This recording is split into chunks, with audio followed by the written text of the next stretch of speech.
40-50 हज़ार रुपए से की थी। 2,70,00,000 का लगभग जो हमारा जा रहा है, करीब उसमें 70 लाख के पौधे हमारे तैयार हैं। ओलावृष्टि होगी तो मान ले 70 लाख रुपए का हमारा पूरा लॉस भी हो सकता है। करीब 1 करोड़ के जो पौधे वो हमने ग्रीन नेट में डाल रखे, इससे 40% का ग्रोथ रेट है। 2,70,00,000 की सेल में करीब 55 लाख रुपए प्रॉफिट आया 1 साल का। 45 जगह से खुद पौधे लेते हैं हम और बाकी हम खुद तैयार करते हैं। जो बोल दिया 100% वही निकले। इंपोर्ट हो रहा है, हॉलैंड से भी हो रहा है, थाईलैंड से भी, वियतनाम से और चाइना से भी। विदेश से पौधे ला रहे हैं और इंडिया में दे रहे हैं। एक एक वैरायटी से लोग 60-60 लाख रुपए कमा रहे हैं। मैं कई हरियाणा के लोगों को जानता हूं। नमस्कार, आज हम आपको एक ऐसी कहानी बताने जा रहे हैं जिसके बाद आप भी खेती किसानी में रुचि दिखाने लगेंगे। अगर आप घाटे का सौदा खेती किसानी को समझते हैं तो ये जो आपका संदेह है या ये जो आपके दिमाग पे एक लेबल लगा हुआ है ये हट जाएगा। जी हाँ, आज आपको एक ऐसे युवा किसान की आप कहानी बताने जा रहे हैं जिसने नर्सरी का व्यापार करके ऑल ओवर इंडिया में नर्सरी के व्यापार को बढ़ाया है, साथ ही साथ एक अच्छे लेवल पे मुनाफा भी कमाया है। कैसे ये सब संभव हुआ आज हम आपको बताएंगे, क्यों आज हम आप पहुंचे हैं जय हिंद नर्सरी में, जो कि अलवर राजस्थान में आती है। और हमारे साथ मौजूद हैं इस नर्सरी के ओनर अनिल जी। अनिल जी से जानेंगे कि आखिर इनकी सफर की शुरुआत कैसे हुई, इन्होंने तमाम जो बिजनेस किए उसमें से नर्सरी के बिजनेस पे ही आके ये क्यों टिके। बहुत बहुत स्वागत है आपका। अपना एक परिचय दीजिए हमारे खबर किसान की चैनल के दर्शकों को और बताइए कि कैसे सफर की शुरुआत हुई। जय हिंद साथियों, मैं अनिल कुमार भिवाड़ी राजस्थान से, और मैंने नवंबर 2018 में ये नर्सरी का बिजनेस स्टार्ट किया था। उस समय बहुत छोटे स्तर पे किया था। ऐसा नहीं कि मैं ही छोटे स्तर पे कर रहा हूँ। हर वो व्यक्ति जो छोटे से छोटा या बड़े से बड़ा काम करना चाहता है वो एक छोटी सी पूंजी लेकर कम जगह में ही शुरुआत करता है। क्यों ना एक कंपनी क्यों ना हो। धीरे धीरे जब उसकी ग्रोथ होती है, उसकी मेहनत रंग लाती है, तो बड़े से बड़ा फिर वो एरिया कवर करने लगता है। वो होता है उसकी ईमानदारी, उसकी लगन, और कितना लोगों का विश्वास वो जीत पाता है, कितने उसको शुद्धता दे पाता है, वो सब उसी पे निर्भर करता है। जी, तो ये बताइए कि आखिर ये जो शुरुआत करी ये आपकी कोई पैतृक जमीन थी, ये नर्सरी का दिमाग में कॉन्सेप्ट कैसे आया आपके? देखो, ये हमारी एक तो पैतृक जमीन है, और जमीन इतनी रोड पे ऐसा कुछ नहीं, बिल्कुल ऑफ है, गांव के अंदर है, शहर से 4 किलोमीटर अंदर। और जब मैंने शुरुआत की थी तो उस समय यहाँ पे रोड भी नहीं थे। रोड भी बाद में बना है, कच्चा रास्ता था जिससे हम आ सकते हैं। और रही शुरुआत करने की बात, तो शुरुआत मेरी प्लानिंग नर्सरी की शुरू से नहीं थी। मेरी प्लानिंग थी बाग लगाने की, लेकिन बाग मेरे को बड़े स्केल पे लगाना था, वो जगह मेरे को मिल नहीं रही थी। इस वजह से फिर मैंने ट्रेनिंग वगैरह ले ली थी। जो तकनीकी जानकारी है, 5-7 दिन का जो इसका ट्रेनिंग पीरियड। कहाँ से ली थी वो ट्रेनिंग? वो मैंने जयपुर से ली थी। हॉर्टिकल्चर बोर्ड वाले जो कराते हैं। हॉर्टिकल्चर बोर्ड है। फिर लाडवा ले रखी है, IIHR हेसरगट्टा जो बेंगलुरु में, वहाँ से ले रखी है। फिर जयपुर में एक और जगह वहाँ से है। फिर घरौंडा है, वेजिटेबल का जो इंडो इजराइल है, वहाँ से है, पूसा से है। तो ये कुछ और भी मैंने ट्रेनिंग ली है KVK वगैरह से। तो ये छोटे छोटे ट्रेनिंग लेने के बाद फिर मैं धीरे धीरे करके आगे बढ़ता गया, क्योंकि जब तक हम तकनीक की जानकारी नहीं लेंगे हम अपने स्तर पे आगे नहीं बढ़ सकते।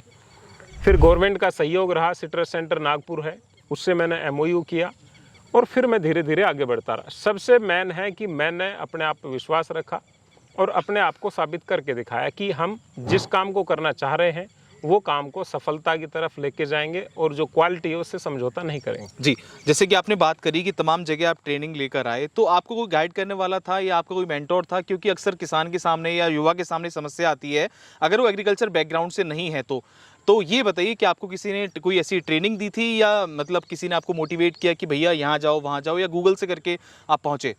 नहीं, देखो, जब आप किसी फील्ड में जाते हो और आपकी रुचि बढ़ती है तो जाहिर सी बात है इसमें आप खुद सर्च करते हो कि इससे संबंधित जानकारी कौन दे सकता है हमें। क्योंकि इसकी प्राइवेट संस्थानें तो है नहीं कि ऐसा तो नहीं जी हमें कंप्यूटर सीखना है, कोई अकाउंट से संबंधित कार्य करना है, तो वो इनके कोचिंग सेंटर नहीं।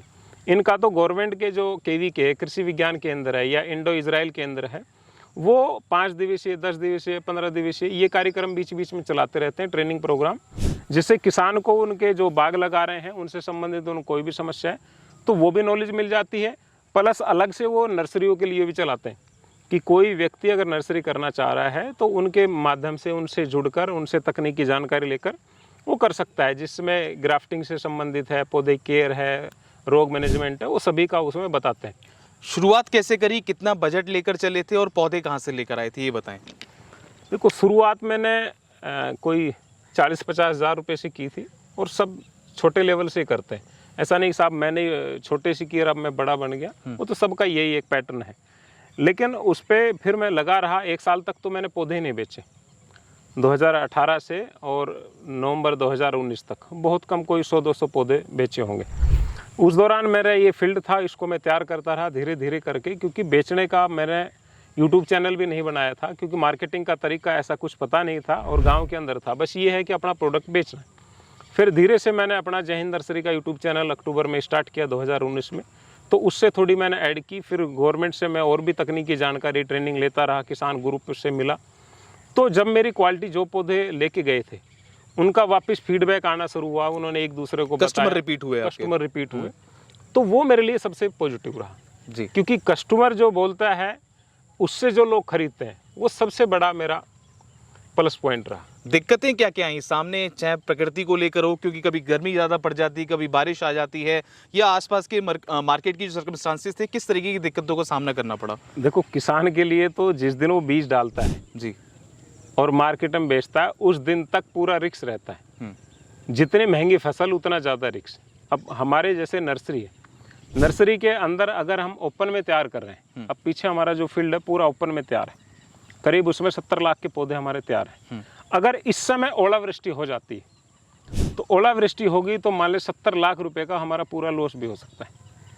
लेकिन उसको कवर करने के लिए हमने करीब 1 करोड़ के जो पौधे जी वो हमने ग्रीन नेट में डाल रखे। अच्छा, कुछ पता नहीं मौसम का कैसा क्या बिगड़ जाए, सारे पे तो ग्रीन नेट डाल नहीं सकते, क्योंकि अगर हमने जो पौधे ग्राफ्टिंग करके ज़मीन में लगाए कि 1 साल बाद हम उसको तैयार करेंगे, निकालेंगे, अगर उस पर ग्रीन नेट हमने लगा दिया तो वो हाइट ज़्यादा ले जाएंगे। बिल्कुल। अगर उसमें वाइट नेट लगा दिया तो उसको धूप कम मिलेगी।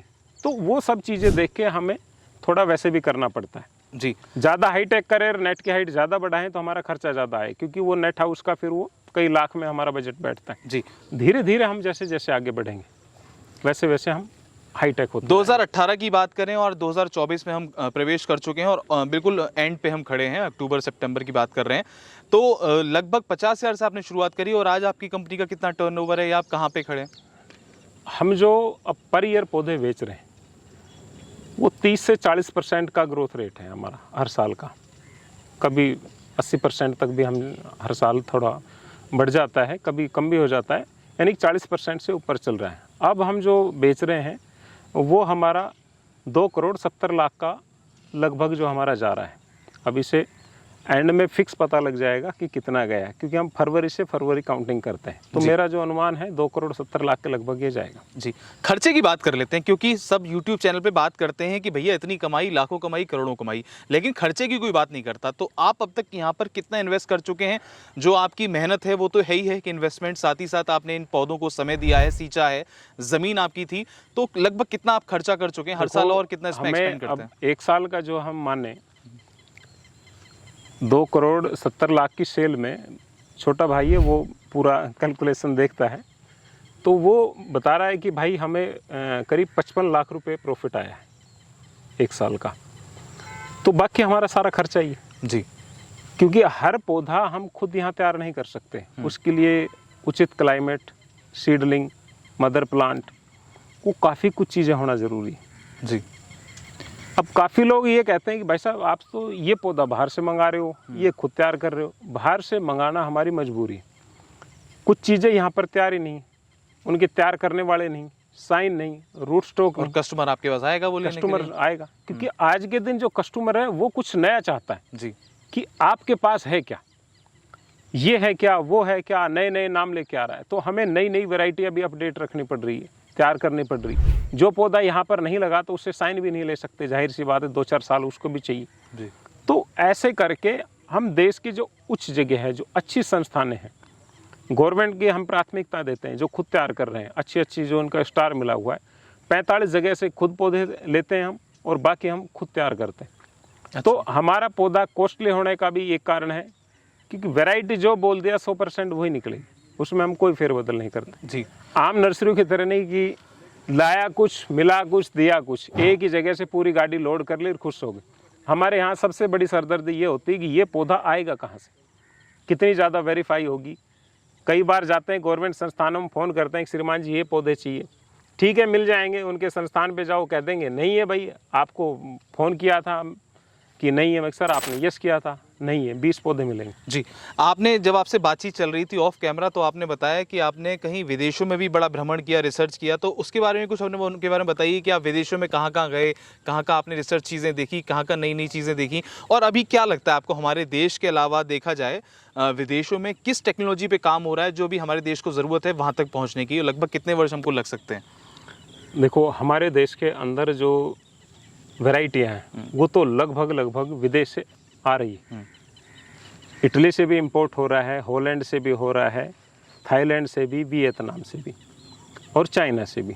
ये हमारे जो देश हैं ये विकसित देश हैं इन मामलों में, और हम इसमें चल ही रहे हैं। हमारे पास भी बहुत वैरायटी है, लेकिन हम एक्सपोर्ट बहुत कम करते हैं। हम अपनी वैरायटी को, ऐसा लग रहा है हमें तो कि हमारी वैरायटी काम की नहीं है और विदेश में जो है अच्छा है, ऐसा कुछ नहीं। जब हम कहीं बाहर जाते हैं तो वहाँ पर जो फ्रूट देखते हैं उन पे भी एक्सपोर्ट लिखा होता है। अब मैं थाईलैंड था तो वहाँ पर हम फ्रूट खा रहे थे तो उस पर वो लेबल लगा हुआ था, उस पर इम्पोर्ट वैरायटी लिख रही थी, इम्पोर्टेड। यानी कि वो जो हम सोच रहे थे कि यार ये वैरायटी वहाँ हो रही है, वो देश संपन्न है वैरायटी क्रिएट करने के लिए, लेकिन वो भी खुद कहीं import से कर इम्पोर्ट कर रहा है। जी। तो हर देश, कोई भी देश किसी भी मामले में संपूर्ण नहीं। हमारे देश में एक अच्छा है कि थोड़ा लचीला कानून है, थोड़ा अप डाउन हो जाता है। हम कहीं से प्लांट ला रहे हैं तो काम चल जाता है, ले आते हैं। कई देशों में बहुत सख्त है नियम, आप पत्ते भी नहीं ला सकते जी। तो हमारे देश में ये एक अच्छी बात है कि कुछ लोग बहुत अच्छी कोशिश कर रहे हैं, कुछ नर्सरी वाले हैं कि विदेश से पौधे ला रहे हैं और इंडिया में दे रहे हैं। इंडिया में अच्छा क्लाइमेट है सभी तरह का, यहाँ पर बर्फ़ का भी है और धूप वाला भी है। तो जो वैरायटी जहाँ पर सेट हो रही वो वहाँ पर ला रहा है और किसान को भी उसको अच्छा फ़ायदा मिल रहा है और फटाफट वो पौधे उससे मल्टीप्लाई कर रहे हैं। जी, संदेश क्या देना चाहेंगे जो युवा आपकी तरह ही मतलब कि इसमें करियर बनाना चाहते हैं या बना रहे हैं, जो लोग नर्सरी का काम कर रहे हैं, फेल हो रहे हैं, तो उनको क्या डूज एंड डोंट्स की पॉइंट्स बताएंगे ताकि वो अपने करियर में फेल ना हो और अच्छी तरीके से वो ग्रो कर पाएं और अच्छा मुनाफा भी कमा पाएं? जी साथियों, सबसे मेन है कि आप जिस फील्ड में जा रहे हो, अगर मैं नर्सरी की बात करूं तो नर्सरी में आप जा रहे हो तो सबसे पहले जो पौधे पे काम करना, आप जरूर नहीं है कि आप 50 वैरायटी एक साथ रखें, आप 5 वैरायटी एक साथ रखें। किसी के पास एक बेसिक हमारे पास है, जैसे किन्नू का बाग है और वो बच्चा चाह रहा है कि यार मैं कोई अपना बागवानी स्टार्ट करूं, या उसका भी किन्नू का नहीं है, पड़ोस का है, रिश्तेदार का है, किसी का भी है, उसने देख रखा है यार किन्नू में अच्छा प्रॉफिट है किसानों को, तो मैं इसकी नर्सरी तैयार कर सकता हूँ। आप बीजू पौधा किसी अच्छी नर्सरी से खरीद लें, कोई अच्छी रंगपुर लाइम, रफ लेमन, एलिमो, जो भी आपको अच्छा लगता है उसको आप लाएं। कोई एक ग्राफ्टर पकड़ें, आपके किन्नू का बाग लगा हुआ है, उसकी कटिंग लाएं, ग्राफ्टर से उसको चढ़वा लें। 10-15 रुपये में आपका सारा खर्चा, लाना ले जाना, ग्राफ्टिंग करना, वो सारा हो जाएगा और फिर उसको 60-70 रुपये तक आप आसानी से सेल कर सकते हो। आपके पास अमरूद का बाग है या पड़ोसी का बाग है, आप अमरूद का बीजू पौधा खुद भी तैयार करें या कहीं से 10 रुपये में खरीद लें, उसकी कलम तैयार करें, लगाएं, ग्राफ्टिंग करें, 3 महीने बाद बिकने के लिए तैयार, आप उससे अपना स्टार्टिंग कर सकते हो। एक एक वैरायटी से लोग 60-60 लाख रुपए कमा रहे हैं। मैं कई हरियाणा के लोगों को जानता हूँ, कई उत्तर प्रदेश के किसानों को जानता हूँ, जिन्होंने, गवर्नमेंट ने उनको आके कहा कि भाई आपका अच्छा बाग है 1 एकड़ में अमरूद का, क्यों ना आप नर्सरी कर लो इसकी, और रजिस्टर्ड हम कर देते हैं। तो उन लोगों ने, गवर्नमेंट ने उनको सब्सिडी दे दी कि चलो पॉली हाउस भी लगा लो। 5-7 लाख रुपए में पॉली हाउस लग गया उनका। फिर उनको रजिस्टर्ड भी करके दे दिया कि आपका हम मदर ब्लॉक रजिस्टर्ड कर देते हैं। फिर उनको तकनीक की जानकारी दे दी और ये सारा 6 महीने में हो गया कि आप ये बीजू पौधा कहीं से लाओ, वी ग्राफ्टिंग करो, ऐसे करो, और आपका 60 रुपये में पौधा बिकने लगेगा 15 रुपये लगा के। तो वो बंदे अनपढ़ 8वीं पास बंदे, ठीक है, इसमें कोई ज़रूर नहीं कि साहब आपने सब कुछ कर रखा हो, एक इंजीनियर हो, IIT कर रखा हो, कुछ नहीं। आप बस बेसिक समझ होनी चाहिए, बेसिक समझ, और आपकी उत्सुकता बढ़ी हुई होनी चाहिए, आप डेड ना हो, जुनून होना चाहिए। कस्टमर आपके पास खुद पे खुद आएगा। दूसरा एक ये है कि साहब हमारा पौधा तो बिकेगा ही नहीं, हम तैयार कर लेंगे, कोई बात नहीं, आप तैयार करो, अच्छी चीज़ है, आपको पता है कि मैं ओरिजिनल चीज़ तैयार कर रहा हूँ, मदर ब्लॉक मेरे सामने है, तो आप तैयार कर लो और 20-30 नर्सरियों में अपना कार्ड लो, या आप खुद जाओ और उनको बताओ साहब मैंने अमरूद तैयार किया है, मेरे पास 5000 पौधे हैं, क्या आप मेरे से 500-1000 पौधे ले सकते हैं? मैं आपको 30 रुपये में दे दूंगा। शुरुआत में कम मार्जिन ले लो। तो आपने पौधा तैयार किया, गाड़ी की, सबको 500 200 पौधे तैयार करे जो वो बेच आए, अगले साल फिर तैयार कर लो। आपका जब नाम हो जाए तो और ऊंची स्केल पे कर लो। तो कमाने के बहुत तरीके हैं, बहाने का तो एक है जी, हमसे नहीं हो पाएगा। बिल्कुल।